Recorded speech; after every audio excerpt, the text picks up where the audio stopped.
Okay, good afternoon all students. और आज हमारा पाठ है अभ्यास 4 दोपहरी, जिसके अंतर्गत हम लोग पढ़ेंगे अलंकार, अनुप्रास, उपमा, रूपक, मानवीकरण और अपठित काव्यांश भी है। ठीक है, तो अलंकार की बात हो रही है। पिछले कक्षाओं में हमने अलंकार पढ़े थे और अनुप्रास अलंकार आप लोग को याद होगा ना। और अब इसमें देखिए अनुप्रास, उपमा, रूपक, मानवीकरण इस पाठ के अंतर्गत पढ़ेंगे। तो अलंकार पहले की कहते किसे हैं? ठीक है, अलंकार किसे कहते हैं? तो जो काव्य की सुंदरता को बढ़ा दे, काव्य की शोभा को बढ़ा दे, उसको अलंकार कहते हैं।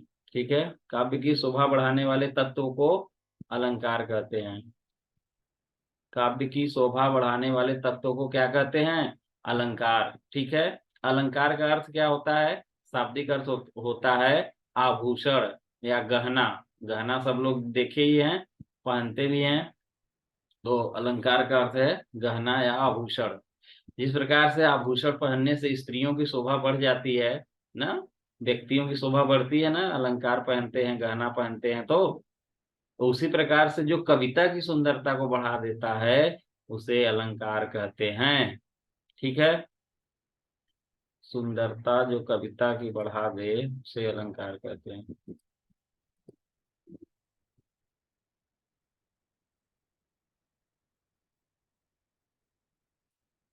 चलिए हम लोग देखते हैं, पहला अनुप्रास अलंकार है। ठीक है, अनुप्रास अलंकार।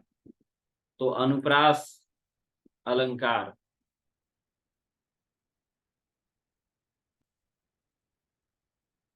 अनुप्रास अलंकार है। तो अनुप्रास अलंकार का क्या तात्पर्य है? अनु माने बार बार, यानी वह एक ही वर्ण अगर बार बार आते हैं, एक ही वर्ण अगर बार बार आते हैं तो वहां पे अनुप्रास अलंकार होता है। ठीक है, वर्ण, एक अक्षर अगर किसी पंक्ति में, किसी काव्य में आप देख रहे हैं कि एक ही वर्ण बार बार आ रहा है तो वहां पे अनुप्रास अलंकार होता है। ठीक है, जैसे यहाँ पे देखिए, काव्य पंक्तियों को ध्यान से पढ़िए।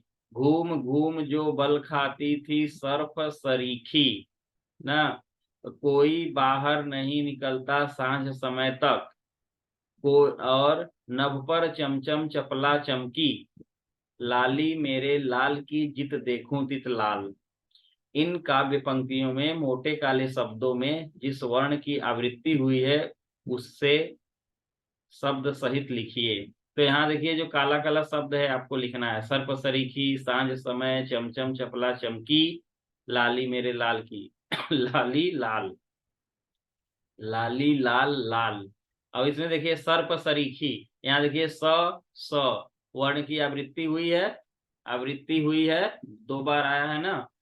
तो ये स आया है, इसलिए इसमें आप क्या लिखेंगे? अनुप्रास अलंकार। सांझ समय, स, ये भी अनुप्रास अलंकार। चमचम में च की आवृत्ति आई है, इसलिए अनुप्रास अलंकार ना। आवृत्ति मैंने दोहराना, बार बार आना। अनु का मतलब ही है बार बार, अनु माने बार बार। कोई एक ही वर्ण अगर बार बार आता है तो वहां पे अनुप्रास अलंकार होगा। यहाँ देखिए ल ल ल आया है ना बार बार, इसलिए यहाँ पे अनुप्रास अलंकार होगा। ठीक है, परिभाषा क्या होगा? जहाँ एक ही वर्ण बार बार आए वहां अनुप्रास अलंकार होता है। ठीक है, जैसे चारुचंद्र की चंचल किरणें, च आ रहा है ना। तो यहाँ पे इसको लिखना है कि पहली पंक्ति में स आया, सर्प सरीखी। तो दूसरी पंक्ति में क्या आया है? सांझ समय। तो यहाँ लिखिएगा सांझ समय और इसमें लिख दीजिएगा स। ठीक है, और यहाँ ग, तीसरी पंक्ति में क्या लिखेंगे? तीसरी पंक्ति में लिखेंगे चप चमचम चपला चमकी, चमचम चपला चमकी ना। तो यहाँ पे क्या लिखेंगे? च वर्ण, यहाँ लिख देंगे च वर्ण। चमचम चपला चमकी, और यहाँ लिख देंगे च वर्ण। ठीक है, च वर्ण।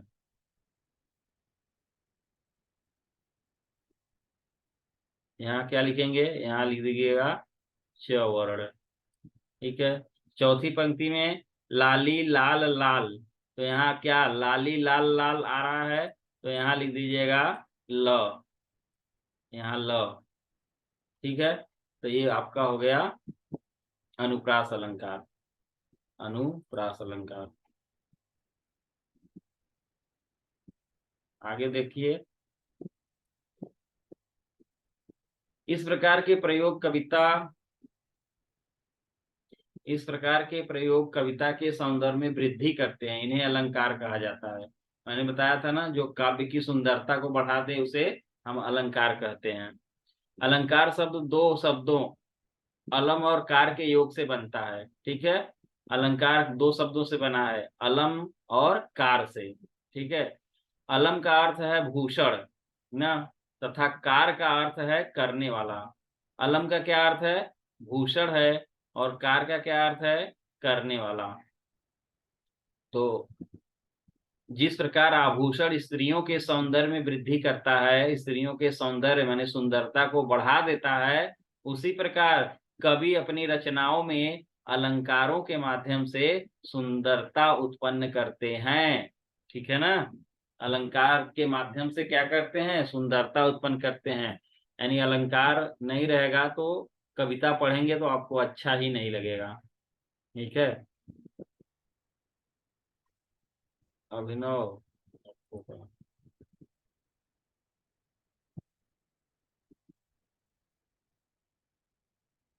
चलिए आगे चलिए। जिस साधन से काव्य के सौंदर्य में वृद्धि होती है उसे अलंकार कहते हैं। ठीक है, ये देखिए परिभाषा में एक है कि जिस साधन से काव्य के सौंदर्य में वृद्धि हो जाए उसे अलंकार कहते हैं। काव्य का मतलब समझते हैं, काव्य माने कविताएं जो लिखी होती है। ठीक है, आइए कुछ अलंकारों की जानकारी प्राप्त करें, पढ़िए और समझिए।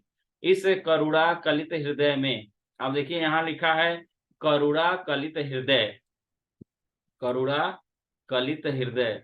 तो यहाँ देखिए करुणा कलित हृदय, इसमें क्या है? इसमें देखिए क, करुणा में क, कलित में क।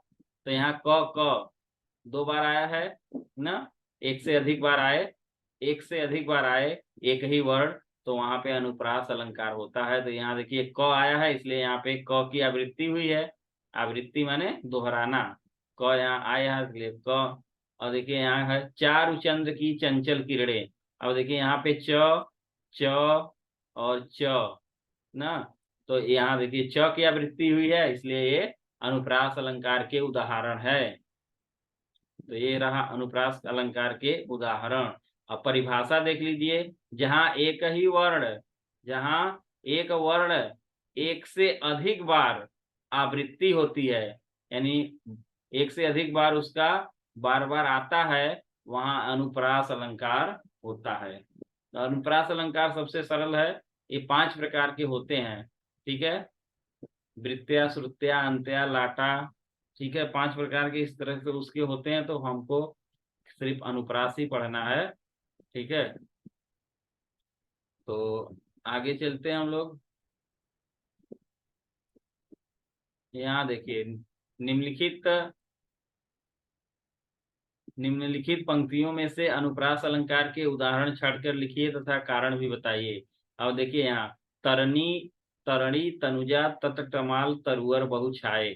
यहाँ देखिए त वर्ण की आवृत्ति देखिए बार बार हो रहा है। देखिए त, तरणी में, तनुजा में त, तट में त, तमाल में त, तरुअर में त ना। तो अनुप्रास अलंकार के उदाहरण छाट के लिखिए तथा कारण भी बताइए। तो यहाँ पर आप लिख दीजिए कि इसमें अनुप्रास अलंकार है क्योंकि यहाँ त वर्णों की आवृत्ति बार बार हुई है। ठीक है, यहाँ पे ये सारे शब्द लिख दीजिए। पहले तरड़ी लिखिए, फिर तनुजा, कौमा तट, कौमा तमाल, कौमा तरुअर। ऐसे लिख करके इसमें लिखिए तरुअर में त वर्ण की आवृत्ति के कारण अनुप्रास अलंकार है। क्या लिखेंगे? तरड़ी तनुजा तट तमाल तरुअर में त वर्ण की आवृत्ति के कारण अनुप्रास अलंकार है। ठीक है, त वर्ण की आवृत्ति के कारण अनुप्रास अलंकार है। त वर्ण की आवृत्ति हुई है, क्या लिखेंगे? त वर्ण की आवृत्ति। तो वर्ण की आवृत्ति के कारण, तो वर्ण की आवृत्ति के कारण अनुप्रास अलंकार है। ठीक है, लिख लीजिए इसको।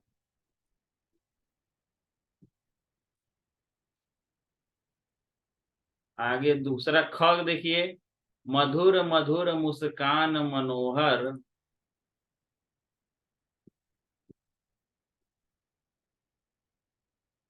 मधुर मधुर मुस्कान मनोहर देश वेश का उजियाला। अब यहाँ पर देखिए, मधुर मधुर मुस्कान मनोहर मनुज में क्या लिखेंगे?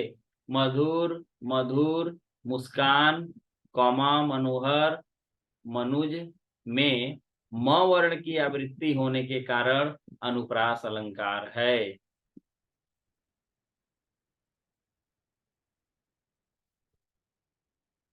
समझ में आ रहा है जी? अभिनव, अभिनव, श्रेया,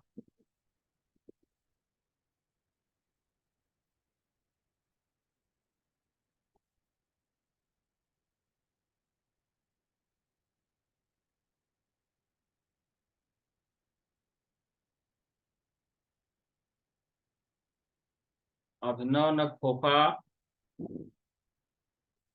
आपको समझ में आ रहा है ना? आप लोग का वीडियो दिख नहीं रहा है भाई, वीडियो आप लोग ऑन किए रहिए। ग देखिए, देखी सुदामा की दीन दशा करुणा करके करुणा निधि रोए, इसमें क्या लिखेंगे? यहाँ देखिए, देखी दीन दशा ना, या इसमें लिख सकते हैं करुणा करके करुणा निधि रोए। तो यहां से लिखिए करुणा करके करुणा निधि रोए। ठीक है, ये यहां से लिखिए, करुणा करके करुणा निधि रोए। तो यहाँ लिखिए, करुणा करके करुणा निधि में क वर्ण की आवृत्ति के कारण अनुप्रास अलंकार है। ठीक है, क वर्ण की आवृत्ति के कारण अनुप्रास अलंकार है। अर्पिता, समझ में आ रहा है? क वर्ण की आवृत्ति के कारण अनुप्रास अलंकार है। चलो, हो गया ये।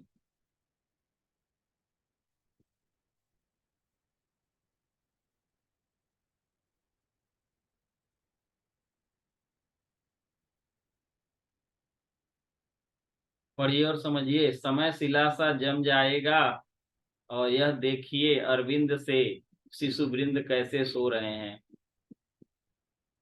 अब यहाँ पे दूसरा अलंकार आ गया है।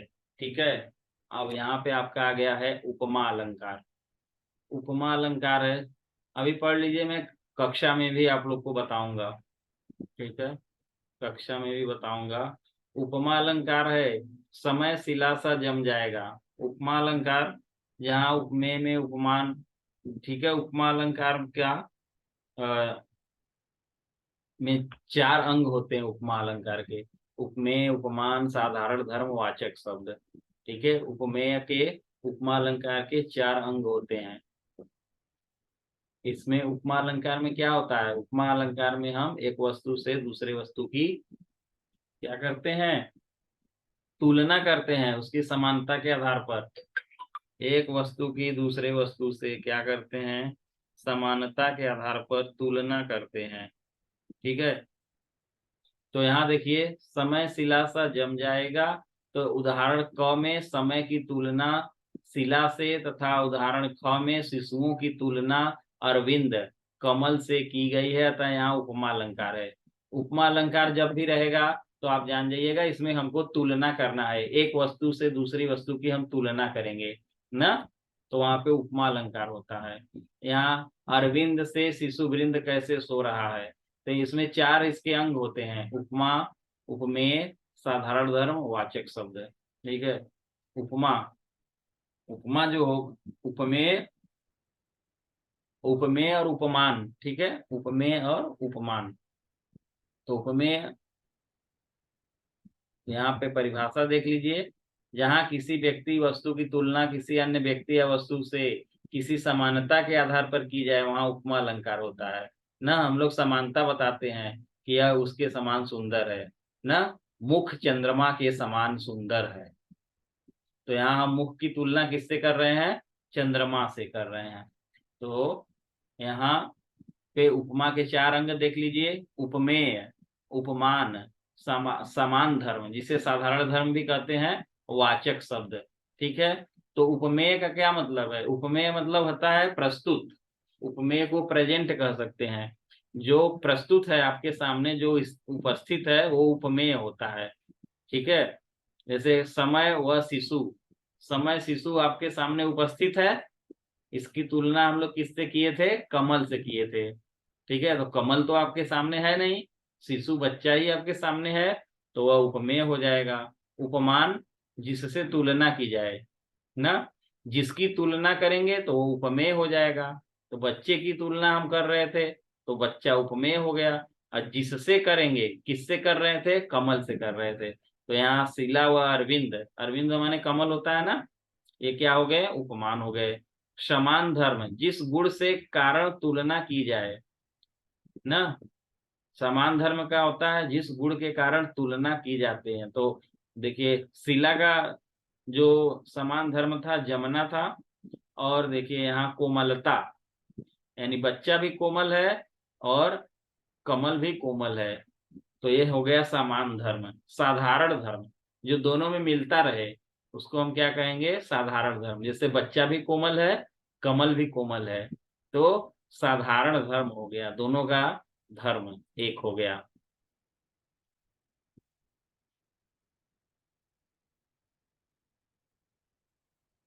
और देखिए वाचक शब्द, वाचक शब्द समानता बताने वाले शब्द होते हैं, जैसे सा, सी, सदृश, ये सब उसके वाचक शब्द हैं। ये सब शब्द आ जाएं तो आप वैसे भी जान जाएंगे कि यह उपमा अलंकार है ना। सी, सा, सदृश, ये सब समान शब्द आ जाए तो आप जान जाइएगा कि यह उपमा अलंकार है। तो उपमा अलंकार के 4 अंग आप लोग जान गए। उपमेय, उपमान, सामान धर्म, वाचक शब्द। ठीक है। ये चारों अगर आप जान गए तो उपमा अलंकार जान गए। इसको सभी अलंकारों की जननी भी कहा जाता है। उपमा अलंकार को क्या कहा जाता है? सभी अलंकारों की जननी। जननी माने जानते हो? कितने लोग जननी माने जानते हैं? जरा वो जल्दी से हमको भेज दीजिए, जल्दी से भेज दीजिए। अर्पिता जल्दी भेजो, जननी किसे कहते हैं? जननी किसे कहते हैं? किसी का भाई आंसर नहीं आया, भाई सो रहे हैं आप लोग। देखता हूँ किसका आंसर सबसे पहले आता है मैसेज में। मैसेज में किसका आंसर सबसे पहले आता है? जननी क्या होता है? जल्दी से भेजिए फटाक से। जननी।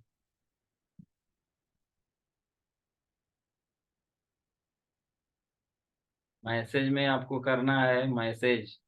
जननी माने क्या होता है?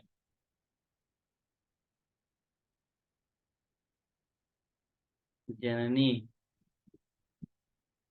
किसी का भी आंसर नहीं आया मेरे पास। शिवानी, अर्पिता का आ गया, वेरी गुड अर्पिता। अर्पिता ने भेज दिया, अभी और किसी बच्चे का नहीं आया।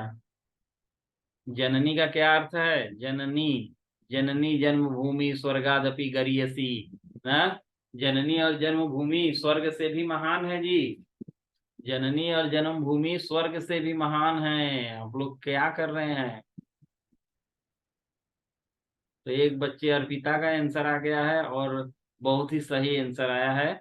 जननी माने माता होता है, मदर। ठीक है, माता।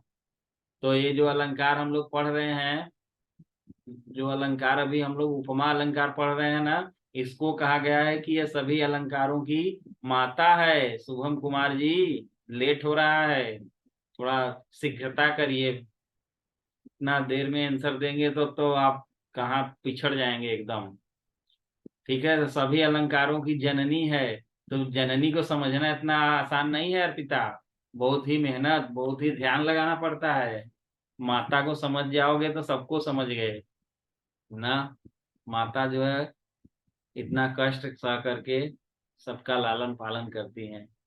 तो यहाँ पे ये सभी अलंकारों की जननी इसको कहा गया है उपमा अलंकार।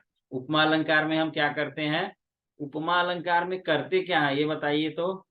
देखता कौन बच्चा बता देता है। अभी मैंने बताया, उपमा अलंकार में क्या करते हैं हम लोग?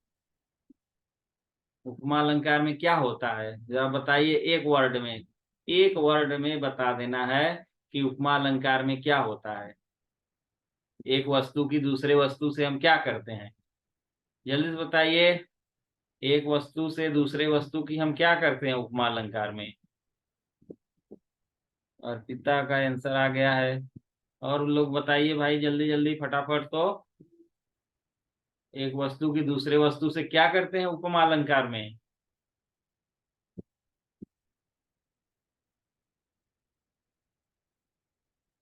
तुलना करते हैं, वेरी गुड अर्पिता, तुलना करते हैं एक वस्तु का दूसरी वस्तु से। ठीक है, तो चलिए कुछ और हम लोग यहाँ पे देख लेते हैं उपमा अलंकार के। उपमा अलंकार के कुछ और यहाँ पे शब्द देख लेते हैं।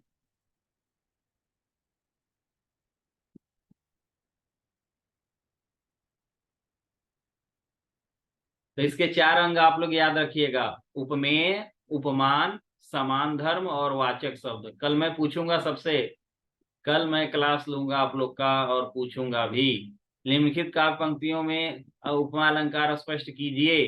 काली सड़के तार कोल की अंगारे सी जली पड़ी थी। देखिए सी आ गया ना, सी सा सदृश समान जहां आए तुरंत जान जाइएगा उपमा अलंकार है। ठीक है, तो सड़कों के अत्यधिक गर्म होने के कारण, सड़क गर्म थी ना, अत्यधिक गर्म होने के कारण उनकी तुलना अंगारों से की गई है। उनकी तुलना किससे की गई है, अंगारों से की गई है।